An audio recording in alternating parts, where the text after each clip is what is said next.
பழகருப்பையா மற்றும் கருப்பழனியப்பன் இருவருக்கும் இடையே குடும்ப தகராறு பல வருடமாக இருக்கு. இன்றைக்கு என் மீதும் எங்கள் வீட்டில் சாதிய குடும்பம் இருக்கு அப்படின்னு சொல்லிட்டு இன்னைக்கு பேட்டி கொடுத்துறார்.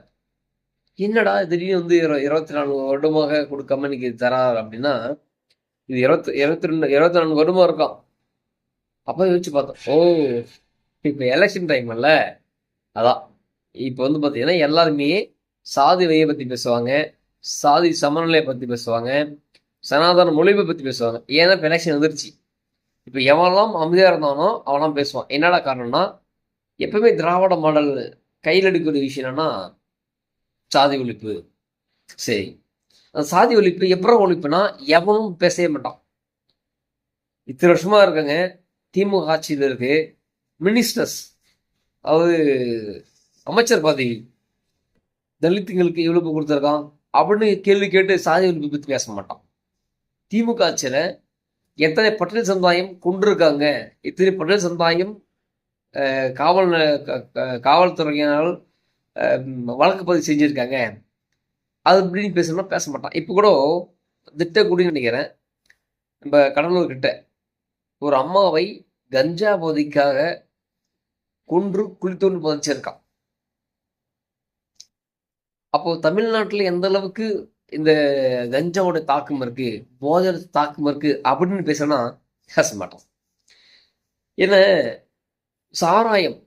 சாராயத்தை வல்ல கடா வித்துக்கிட்டு இருக்கான், அதை பத்தி பேசுறான்னா பேச மாட்டான். ஆனா எங்கேயாவது ஒரு தவறு கல் இருக்கிறான்னா உடனே போய் காவல்துறை அங்க போய் நின்னுக்கும். நீ தவறு செய்கிறாய், டேய் ஒயின் ஷாப்ல விற்கிற பாட்டில் வெடியில் ஆளுகள் கம்மிடா, அதெல்லாம் தெரியாது, நீ கல்ல விற்கிற, போறா தரா சட்டத்தை, போறா கொண்ட சட்டத்தை சொல்லி அந்த விவசாயி மீது போடுவோம். இதை பத்தி பேசுறேன்னா பேச மாட்டேன். அப்ப எதிர பத்தி பேசுறேன், சாதி ஒழிப்பு. சாதி ஒழிப்பு ரெண்டு அதான் எப்படி ஒழிப்பு சாதினா, மேல் ஜாதிக்கார கீழ் ஜாதி வதைக்கிறான். டே அவன் எங்கடா வச்சான், அவன் வதைக்கிறான். இல்லடா, அம்பேத்கர் சிலையை தர்மபுரில அதே சாதிகாரன் சேர்ந்து கொடுத்துடா அப்படி சொன்னா அதை பத்தி சொன்னா பேச மாட்டோம். அப்போ சாதி ஒழிப்பு தெரியுமா, இரு சமூகங்களும் அமைதியாக இருந்தால் அதை தூண்டி கலவரத்தை ஏற்படுத்தி ஆட்சிக்கு வந்தால் சாதி ஒழிப்பு. இது எதுவும் நடக்காம சமநிலை இருந்தால் சாதி பேரி. ரெண்டு வித்தியாசம் ஒண்ணுதான். இதற்கு சப்பக்கட்டை கட்டுவதற்கு தான் இவங்களாம் ஓடி வராங்க, பகுத்தறிவு பத்தி பேசுறாங்க. அந்த பகுத்தறிவுல அம்பேத்கர் ஒரு மனிதன் இல்லை என்றால் இவர்கள் அதிகாரத்துக்கு வந்திருக்கே முடியாது என்பதை பேசணும்னா ஒருத்தரும் பேச மாட்டேன்டா. இதற்கும் பட்டியல் சமுதாயம் அதிகாரத்துக்கு வருவதற்கும் பட்டியல் சமுதாயம் படிப்பதற்கும் அம்பேத்கர் தவிர எவனுமே இல்லடா அப்படின்னா அதை பத்தி பேச மாட்டான்.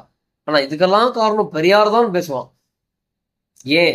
ஏன்னா இவங்களை பொறுத்த வரைக்கும் இங்க சாதி சமத்துவத்தையோ பகுத்தறிவையோ பேசுவது கிடையாது. இவர்களுக்கு எவன் பிஸ்கெட் போடுகிறானோ, இவர்களுக்கு எவன் எலும்புத்துண்டு போடுகிறானோ அது நோக ஊட்டாமல் வலிக்காமல் வாங்கி தின்பதற்காக உருவாக்கப்பட்ட பெயர் தான் இந்த சாதி ஒழிப்பு பகுத்தறிவு. இனியாவது இந்த தாழ்த்தப்பட்ட மக்கள், ஒடுக்கப்பட்ட மக்கள் சொல்லக்கூடிய மக்கள் புரிந்து கொள்ள வேண்டும்.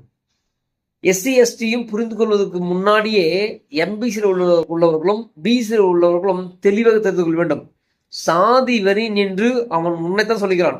பன்னீரை மட்டும் சொல்லல, தேவரை மட்டும் சொல்லல. இங்க இருக்கக்கூடிய இடைநிலை சாதிகள், போயர், குறும்பர், நாவிதர், சலவை தொழில் செய்பவர்கள், இவர்கள்லாம் எம்பிசியில் இருக்காங்க. அப்போ எம்பிசியில் எல்லாமே உயர்த்தப்பட்ட சாதிகள் தான். எஸ்சி எஸ்டி மட்டும் தாழ்த்தப்பட்ட சாதிகள். எம்பிசியில தேவர் மீது, எம்பிசிலையும் பிசிலையும் தேவர் மீதோ நாடார் மீதோ கொங்குல கவுண்டர் மீதோ பீச சட்டம் அவர் மீதும் பாயும் என்று பாயும்.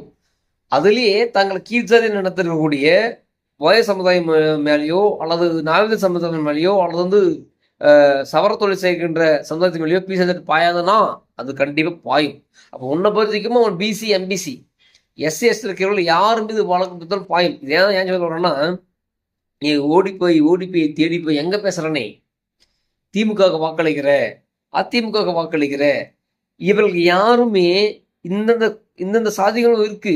இவர்களுக்கு ஒருவன் கூட இன்னும் எம்எல்ஏ ஆகல, ஒருவரோட கவுன்சிலர் ஆகல. இதுல இருக்கிற சாதிகள் இன்னும் முதல் தலைமுறையே பஞ்சாயத்து தலைவர் ஆகல.